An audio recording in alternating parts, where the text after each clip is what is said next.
Hello, everyone.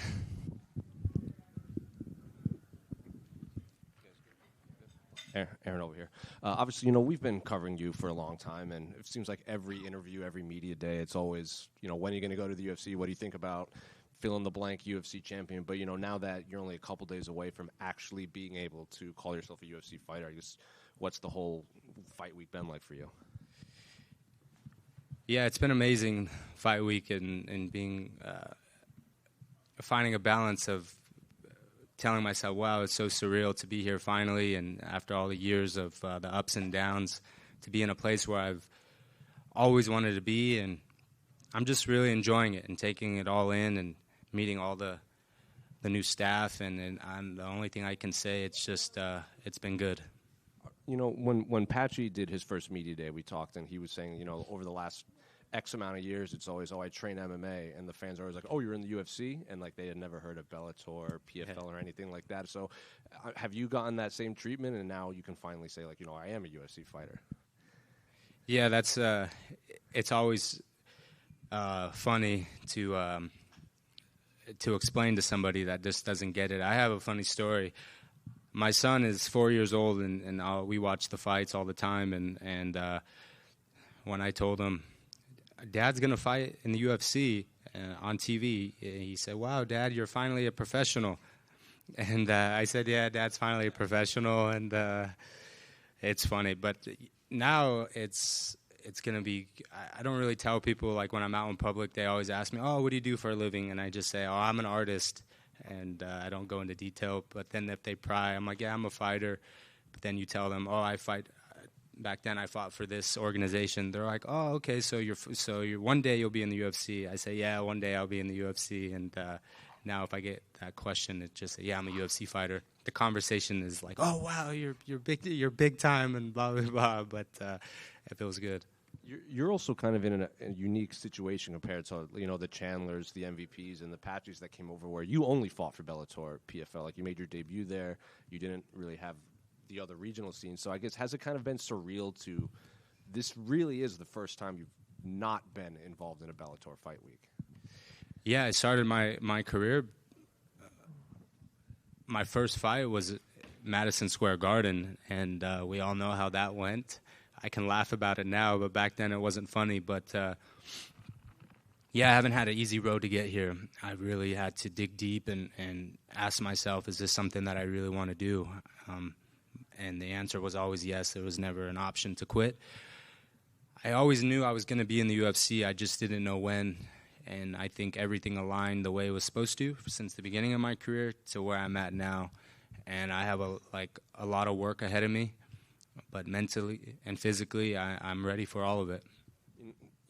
Obviously you're supposed to fight Movzar in Abu Dhabi, and now it's Lerone. Has this kind of felt like just kind of one long fight camp for you? Because I'm sure by the time Movzar pulled out, you were kind of peaking at some point, and then you had to peak again for an entirely different opponent, an entirely different part of the world.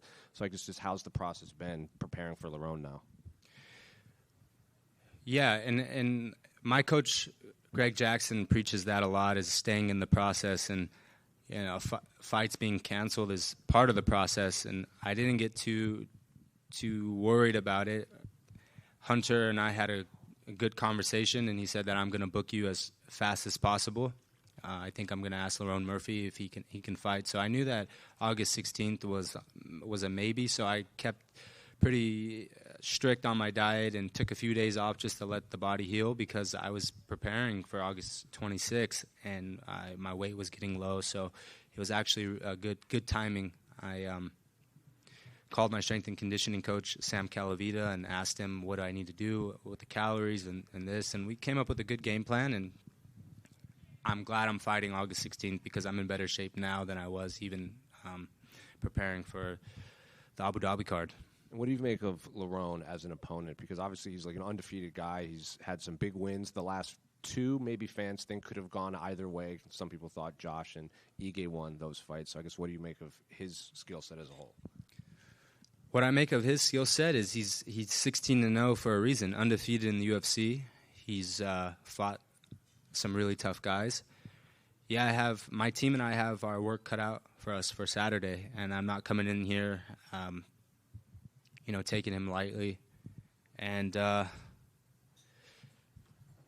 he has 16 fights, and I have just as many as he does, and I didn't start in the regional scene where I was fighting, in backyards or whatever. I've been on the big stage my whole career, so I'm ready for this moment.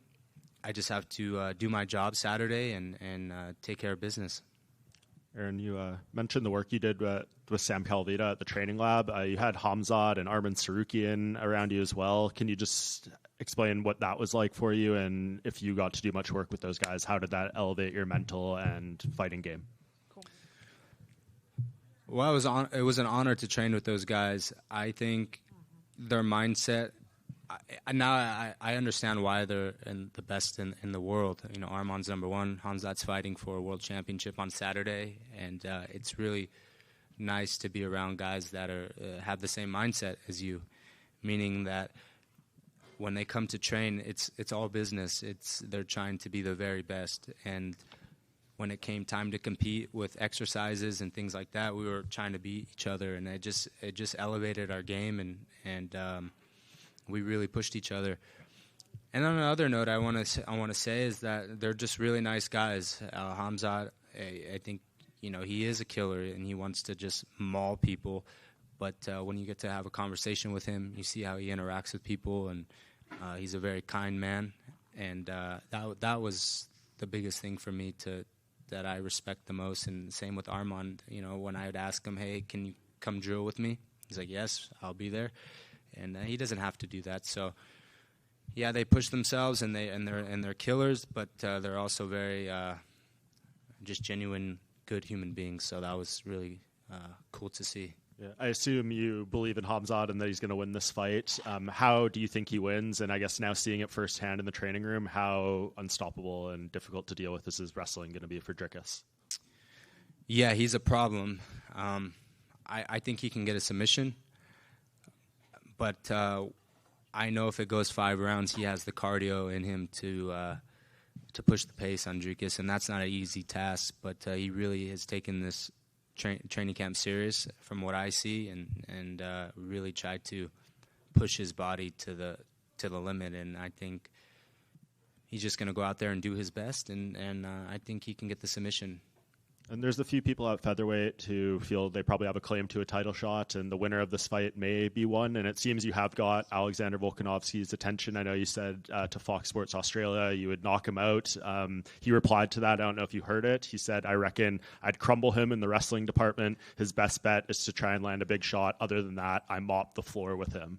So I guess what's your response to that? And at least you have his attention, it seems. Well, it would be 5 rounds, so I think I'm going to land a left hook or a right hand, so I can put him out. But I'm the new guy in this organization, and I'm just going to be up front. And to have his attention, that's a good thing. But I have to take care of Lerone Murphy. That's all I'm focused on. But Volkanovski, has it coming.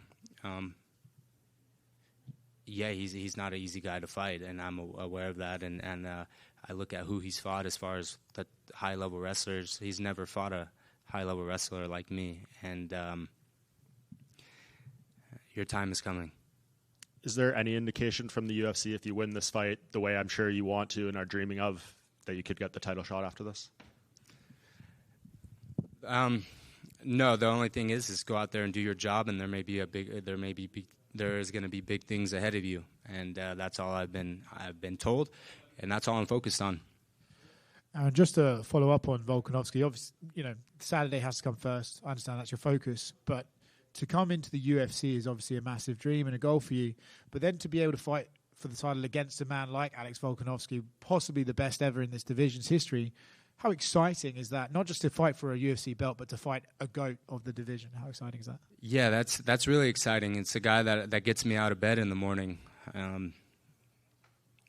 Every practice that I would go to, he would be on my mind. I want to fight Volk one day, and it's actually music to my ears for him to say, "Yeah, I'll mop the floor with him." I keep with that mindset. To be honest with you, keep underestimating me, because while you're doing that, I'm in the gym just getting better and better and working. When I wake up, I'm thinking, how do I take you out? And that puts a big smile on my face to see that he replied to that. In a way, he's almost kind of doing you a favor, right? By singling you out, he's almost putting it out there that, hey, if you win, this could be the one. This might sound like a weird question because I believe you're incredibly skilled, but are you happy to almost take a little longer, get your feet wet in the UFC, experience this stage a bit more? Or are you ready, like, hey, if he calls me out, I'm fighting Volkanovski as soon as possible? No, Volkanovski, we win this fight, we fight Volkanovski. Why am I gonna go through the ringer and take fight these guys and maybe something happened to postpone a title fight? I'm in a good position. I get the win. I go straight to the top. If the bosses say that, and any time you get a phone call saying, "Hey, you're fighting for the belt," I would never say, "Well, let me get my feet wet a little bit more," because there's risks that come involved, training camps and this. If there's a clear path to fighting for the belt, then I'm going to take it. Aaron, right here, brother. Obviously, like some guys, they have, they feel the pressure making their UFC debuts and things like that. I wanted to ask about as far as the MMA fan base, because I feel like you're kind of in a similar scenario to Patchy Mix. When he was coming in with Mario Batista, the fans weren't happy with Batista. They were cheering Patchy Mix. And then the fight went the way it did, and they completely flipped on him. They were booing him. They were calling him all sorts of things. I feel like you're kind of coming into that same scenario, like with Murphy's last fight, people were booing him in the apex. So I feel like you're going to come on stage and you're going to be the guy because they want to see Lerone Murphy lose after the last fight. So do you think like about the interactions with fans and the way that the script can flip so quickly and the pressure that it can add, or does it not faze you at all? Yeah, I mean, honestly, there is pressure. I put a lot of pressure on myself to compete at the highest level, and the work that I put in is a lot, and it comes with pressure. But I don't really think too much about that as far as what the fans are thinking, and you can't please everyone, and MMA fans are brutal. So I don't read too much comments or anything like that. I focus on what I can control, and I go out there and get a big win. The fans will be happy. But to answer your question, if they are booing him and they're on my side, I'm not mad at that. Of course, I want the fans on my side, especially being here in America, and he's coming over from England. So to have the fans on my side is a plus. All right, just one from here. People are looking at the Pitbull, his debut, Patchy's debut, and just kind of going off what he asked. They kind of scoff at another Bellator guys coming in and everything. What's your message to people that doubt that you belong in the elite at 145 pounds? I don't really have a message for them, but all I can say is that they're Patchy and all those and Pitbull are incredible fighters, but I'm Aaron Pico. And watch Saturday night, and that's all. That's the message I have for you, is just watch. Hey, Aaron. Yes, just to go back on Sam Calavida real quick, but we hear a lot of the fact that he's a former math teacher. Everything he does is so specific, so math-based, and everything is monitored. Can you explain exactly how it works? So when you come to camp with him, he takes a lot of different values of your VO2 max and stuff like that, and every day he checks it, tells you about it, and at the end of the training camp you have a lot of different things that you progressed on. How does it work exactly, his method? That's a good question. I can't speak on that. You'll have to ask him, but it's very detailed, and if you want to be at the highest level as far as cardio, food, and get your body to a place it's never been before, go to the training lab and see firsthand. But I can't speak on that, to be honest with you. You debuted in 2017, and you were the Bellator prodigy. Now 8 years later, you're in the UFC. How would you describe your journey here? How would I describe my journey? Well, it's been a tough one. I didn't have an easy path to get here. I took some big losses and kind of doubted for a lot of years, can I do this? But I stayed the course. I got better. I surrounded myself with really, really good coaches, Brandon Gibson and Greg Jackson and Sam Calavita, and I just got to work. And as you can see, my last 10 fights, I've won, and yeah, I'm a completely different fighter than I was in 2017, and I think the people are going to see that come Saturday. Last question. Aaron, finish this sentence. Don't blink because... Left hook's coming.